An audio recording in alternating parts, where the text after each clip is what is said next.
अस्सलाम वालेकुम गाइस, मैं हूँ Faraz and welcome to your fourth tutorial.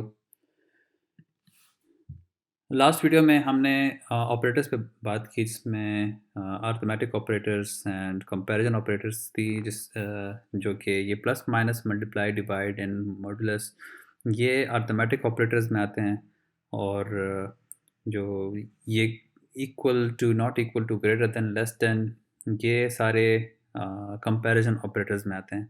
आपको इन चीज़ों को याद करने की ज़रूरत नहीं है, सिर्फ समझना है। आपको समझ आ जाए तो प्रैक्टिस के साथ आपको खुद ब खुद याद हो जाएगा।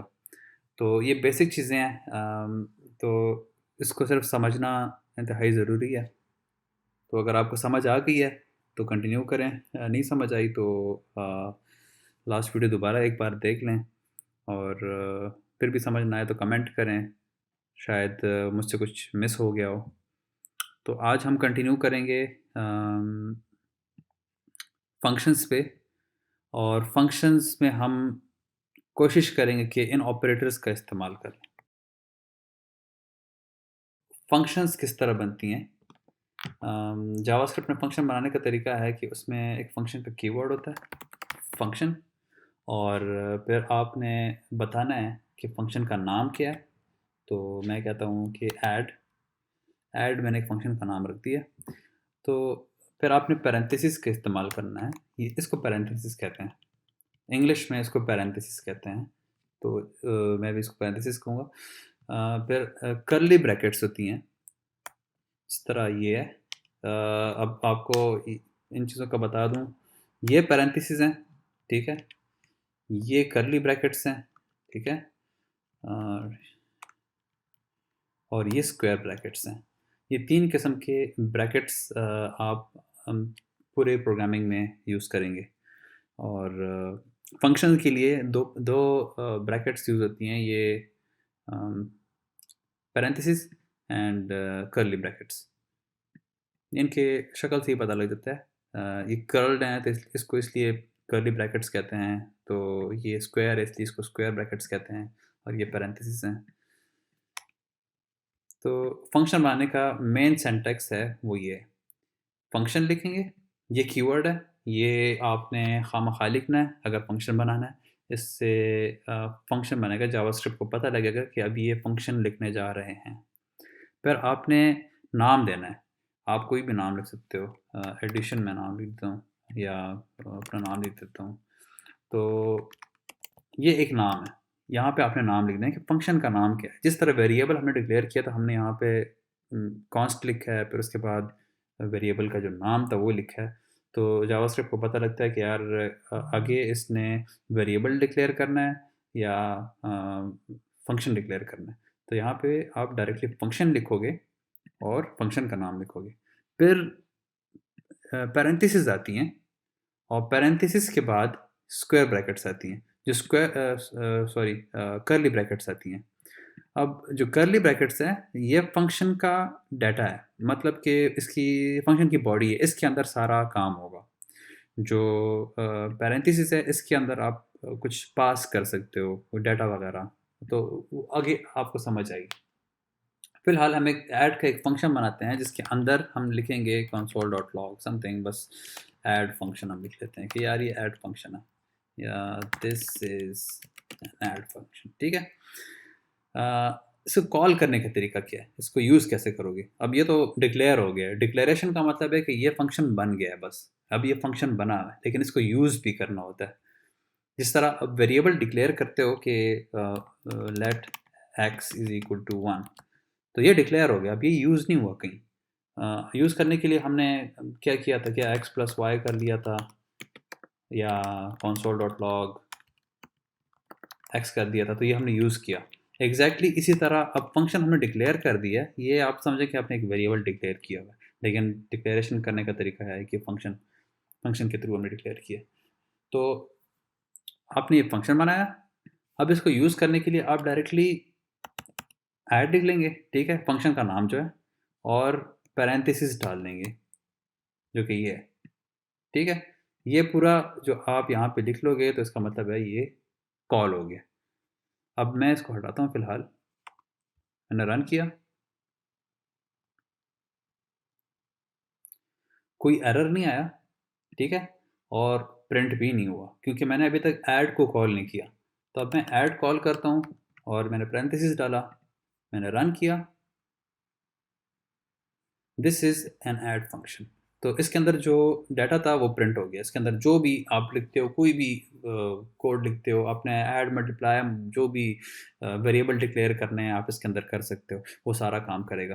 तो कर लेते हैं एक variable declare, for example const से कर लेते हैं x इज इक्वल टू 1, फिर const y is equal to 2। Exactly जो हम पहले कर चुके हैं हम वही रिपीट कर रहे हैं लेकिन फंक्शन के अंदर, ठीक है। अब ये मैंने डिक्लेयर कर दिए लेकिन मैंने इसको प्रिंट करना है, ठीक है। तो मैं एक और वेरिएबल डिक्लेयर करते हैं z is equal to x plus y, ठीक है। फिर मैं इसकी जगह z को प्रिंट कर देता हूँ। तो ये क्या करेगा, ये x के अंदर जो 1 है और y के अंदर 2 है, इन दोनों को ऐड करके z में डाल देगा और फिर उसको console.log में डाल देगा, मतलब लॉग कर देगा कंसोल के अंदर। मैं रन करता हूँ, 3 प्रिंट हो गया।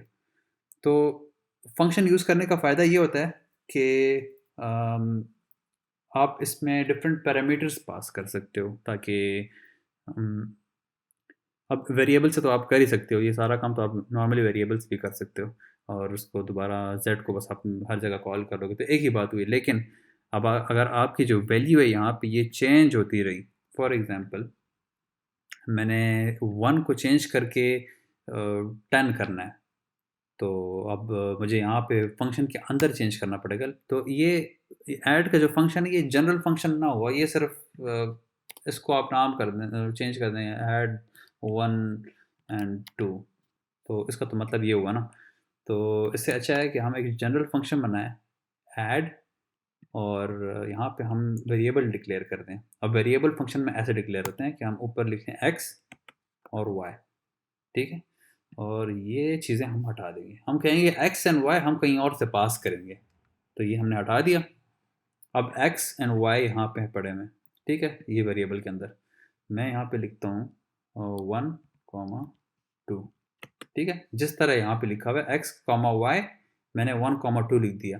1 x के अंदर असाइन हो जाएगा, 2 y के अंदर असाइन हो जाएगा, ठीक है। दोबारा से फंक्शन डिक्लेयर करने का तरीका ये है कि आप फंक्शन लिखोगे, उसका नाम लिखोगे, फिर उसके अंदर जो पैरेंथेसिस हैं उसके अंदर आप वेरिएबल्स डिक्लेयर करोगे। डिक्लेरेशन का तरीका है ये। तो आप इसमें एक्स एंड वाई डायरेक्टली लिखोगे, कॉन्स्ट लेट किसी चीज़ की ज़रूरत नहीं है, डायरेक्टली लिख लोगे। और मतलब हम यहाँ से पास कर रहे हैं, हम वेरिएबल्स नहीं डिक्लेयर कर रहे हैं, वो यहाँ पे फिर दोबारा रीयूज़ होते हैं, ठीक है। तो अगर हम x एंड y यहाँ पे लिख लें और इन दोनों को एडिशन में x में z में स्टोर कर दें तो क्या होगा, मैंने यहाँ से 1 एंड 2 पास किया हुआ है, रन, 3 आ गया। कैसे 3 आया, ये जो फर्स्ट पैरामीटर था कॉमा सेपरेटेड है सारे, तो अगर मैं यहाँ पे कुछ और लिखता हूँ तो हो गया।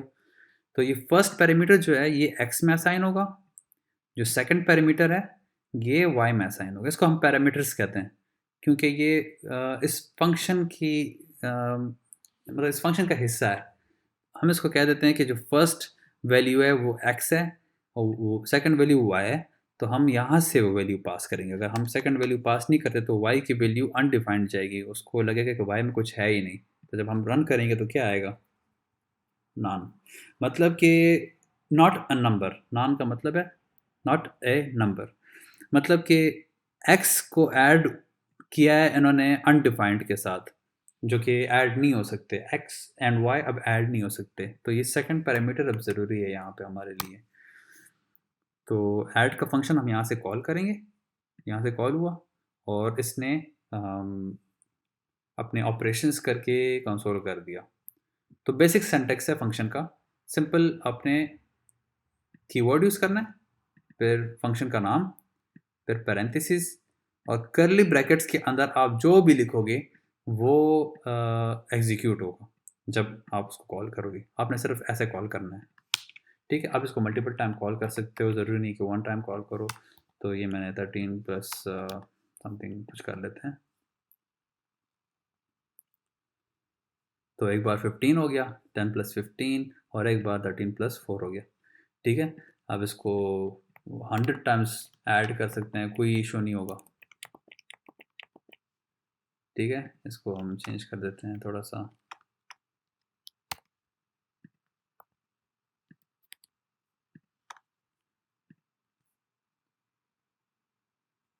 ठीक है, ये बार बार प्रिंट होता जाएगा।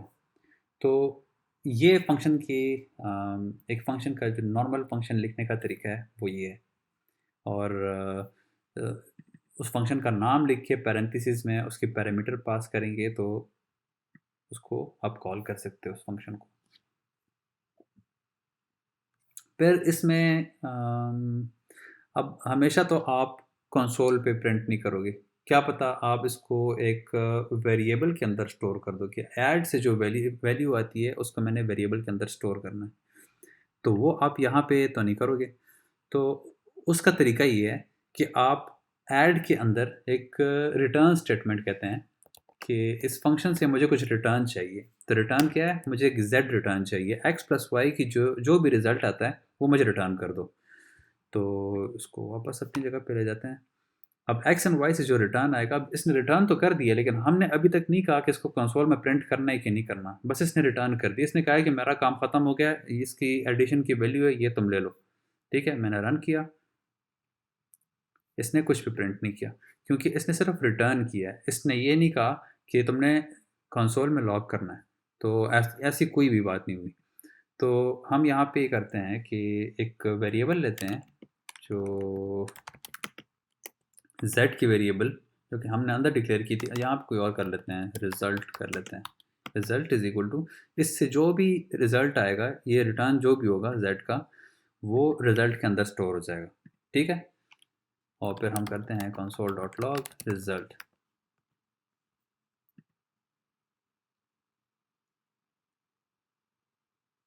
फिफ्टीन, तो 10 + 5 = 15 जो कि इसमें स्टोर हो गया। ठीक है, तो अब रिज़ल्ट के अंदर 15 पड़ा हुआ है, फिर हमने इसको लॉग कर दिया। तो फंक्शन ने ये किया हमारे लिए कि जो भी पैरामीटर आप इसको पास करोगे वो इसको ऐड कर देगा, z में स्टोर कर देगा और रिटर्न कर देगा। रिटर्न का मतलब है इस फंक्शन ने जो भी किया वो इसके सामने जो वेरिएबल लिखा हुआ है वो मुझे रिटर्न कर दो। जो भी इसको कॉल करेगा उसको z की जो भी वैल्यू है वो दे दो। तो यहाँ पे आप फर्दर चेंज करके चेक कर सकते हैं। 25, तो वैल्यू चेंज हो गई। उस वैल्यू के हिसाब से उसने कैलकुलेशन की और जो रिज़ल्ट था उसने रिटर्न कर दिया। रिटर्न एक कीवर्ड है, जिस तरह फंक्शन कीवर्ड है, कॉन्स्ट कीवर्ड है, उसी तरह रिटर्न भी कीवर्ड है। आप कोई वेरिएबल नहीं डिक्लेयर कर सकते रिटर्न के नाम से, ये इनवैलिड हो जाएगा। रिटर्न कैन नॉट रिटर्न, मतलब ये एक कीवर्ड है, ये जावास्क्रिप्ट के अंदर बिल्ट इन है। आप उसको आप खुद नहीं यूज़ कर सकते। आपने सेपरेट नाम रखना है, रिटर्न 1 डाल सकते हो। तो चाहे कि आप रिज़ल्ट डाल दो या ज़ेड डाल दो, डिफरेंट नाम आपने रखने हैं। आप फंक्शन कीवर्ड है तो इसको एज अ वेरिएबल नहीं यूज़ कर सकते, इसको एज अ फंक्शन नेम नहीं यूज़ कर सकते। फंक्शन 1 लिख सकते हो लेकिन फंक्शन नहीं यूज़ कर सकते, ये एक रूल है। अगर आपने खामखा फंक्शन ही यूज़ करना है तो आप अंडरस्कोर फंक्शन लिख सकते हो या डॉलर फंक्शन लिख सकते हो। आपने चेंज करना है, एग्जैक्टली वो चीज़ नहीं लिखोगे क्योंकि उसको जावास्क्रिप्ट के कंपाइलर को फिर कन्फ्यूजन होती है कि अब ये फंक्शन डिक्लेयर करना है, अगला नाम वो एक्सपेक्ट कर रहा है कि आगे नाम होना चाहिए। अब आगे नाम नहीं मिल रहा, आगे दोबारा उसको कीवर्ड मिलेगा, तो ये फिर एक सिंटैक्स एरर में आएगा। तो मैंने नाम दे दिया ऐड। अब वो ऐड जो फंक्शन है वो मैं हर जगह यूज़ कर रहा हूँ। इसी तरह मैं फर्दर और फंक्शंस बना सकता हूँ। मैं सब्ट्रैक्ट का फंक्शन बनाता हूँ तो एक्स एंड वाई लेगा और माइनस सेपरेट, सिर्फ ये चीज़ डिफरेंस है। मैं ये करता हूँ कि सब्ट्रैक्ट करता हूँ, यहाँ से रन किया। ठीक है, ये इसकी वैल्यू है 10 - 15 सब्ट्रैक्ट हो गया। इस तरह आप डिवीजन भी कर सकते हो, डिवाइड। ये साथ साथ आप प्रैक्टिस करें, सिर्फ वीडियो देखने से कुछ भी नहीं होगा। ठीक है, डिवाइड हो गया। इस तरह आप मल्टीप्लाई भी कर सकते हो।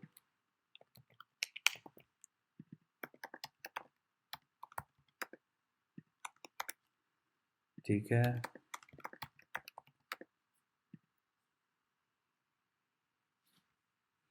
तो ये फ़ंक्शन बनाने का तरीका है और इस तरह से आप उसको रिटर्न कर सकते हो। तो हर एक फ़ंक्शन को रिटर्न होना ज़रूरी है। मतलब ये रिक्वायर्ड नहीं है कि ख़ामख़ा कुछ ना कुछ रिटर्न करें, लेकिन एक जनरल रूल बना लिया करें कि जब भी कोई फ़ंक्शन डिक्लेयर करें तो वो कुछ ना कुछ रिटर्न करे।